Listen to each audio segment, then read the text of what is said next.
No meio da praça, a fonte de pastilhas verdes, erguida em 2 andares, parecia uma taça de sorvete pistache, embora ache na minha lembrança que era um carrossel de vidro, girando e escorrendo açúcar, neves batidas e claras. Foi ali, apoiada sobre o gradil, que me tiraram um retrato.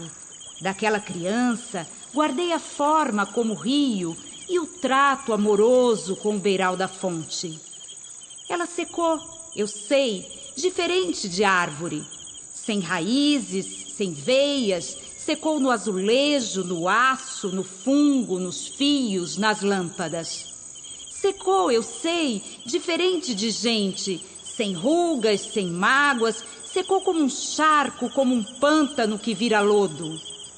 Secou, eu sei, não é árvore, nem gente, é diferente. Bolo gigante que só se acende em melancólicas festas da saudade.